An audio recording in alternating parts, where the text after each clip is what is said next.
Alors vous êtes un parent comblé parce que votre enfant vient d'arriver dans votre salon et vous a dit « Ça y est, je sais ce que je veux faire, je veux être pilote de ligne ». I'm a pilot, you know, and someday I'm gonna fly away from this place.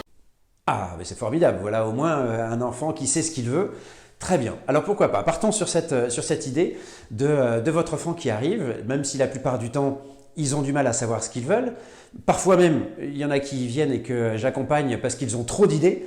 Et l'idée, c'est de faire le tri. Ça y est, là, il a une idée, il veut être pilote de ligne. Comment on s'y prend maintenant pour pouvoir l'accompagner dans cette démarche-là? Il y a déjà deux attitudes. Soit vous pouvez être convaincu qu'effectivement, mais c'est complètement pour lui. Et puis, vous pouvez avoir des doutes éventuellement. De toute façon, le but du jeu, c'est de l'accompagner. C'est pas de lui dire oui ou non, mais bel et bien de lui permettre de voir, de cheminer lui-même pour se rendre compte si l'idée qu'il vient d'avoir est quelque chose qui peut lui correspondre vraiment. Dans ce cas-là, le meilleur moyen, c'est de lui retourner la question en lui disant « Super, c'est une très bonne idée, comment tu veux t'y prendre pour pouvoir devenir pilote de ligne ?» Et là, ça vous permet de voir comment il va s'y prendre, quelle est sa méthodologie, et de pouvoir l'accompagner là-dessus. Les étapes les plus classiques et les plus simples de toute façon, c'est déjà de se renseigner sur Internet, c'est ce qu'il y a de plus simple, sauf s'il y a éventuellement dans votre environnement proche, des amis ou de la famille, quelqu'un qui est déjà pilote de ligne ou qui est dans l'aviation. C'est un bon moyen d'aller chercher de l'information. Et sinon, sur Internet, d'essayer de regarder sur différents sites quelles sont les écoles qui existent, qu'est-ce que c'est être pilote de ligne, qu'est-ce que ça demande comme compétences et comme appétence.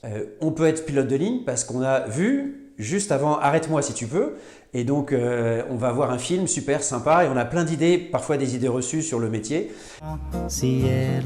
Et dans ce cas-là, on peut perdre le fil ou être déçu à l'arrivée. Donc l'idée, c'est d'aller casser les idées reçues, de regarder les informations qui sont fiables et puis ensuite de pouvoir aller faire des forums, bien sûr, des portes ouvertes pour se rendre compte de ce que c'est réellement. Pourquoi pas, si c'est encore possible, de faire un stage pour encore une fois aller chercher des informations fiables.